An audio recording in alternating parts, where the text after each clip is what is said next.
My name's Deborah Curtis and I'm director of the Field Theatre Group, an arts and theatre organisation based here in East Cambridgeshire in rural Fenland. I write across a broad range of forms actually, from plays and play scripts, films. I write a lot of poetry, although I would never consider myself to be a poet. And I write fiction and non-fiction, so I don't think I belong to any particular genre. My most recent book is called Isle of Ghosts, and it's a collection of supernatural stories, all of them set in and around the fabulous city of Ely. It seemed like the perfect job. When the secretary of the local history society wrote to tell me that the group had raised funds to buy an old shop in the centre of town, I couldn't wait to hear more. The building in question was a Victorian pharmacy, with all its original fittings still intact. The most impressive feature was a long mahogany counter. Rising in tiers behind it, dozens of tiny wooden drawers stretched to the ceiling. Pillboxes and tattered bill posters for long forgotten remedies littered the floor. A mounting excitement gripped me as I thought of all the treasures to be unearthed here.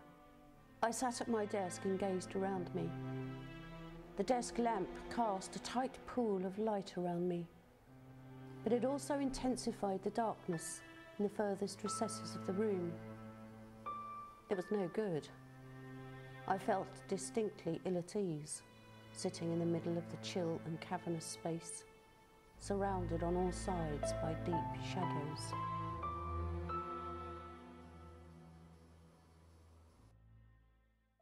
The school I went to was Gad's Hill Place, which was Charles Dickens' home.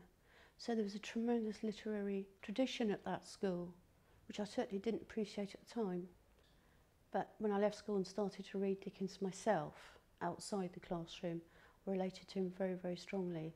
And one thing we do have in common, we don't like schools very much.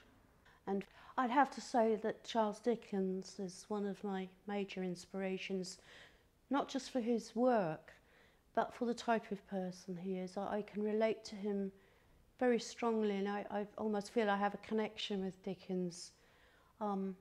He was an outsider.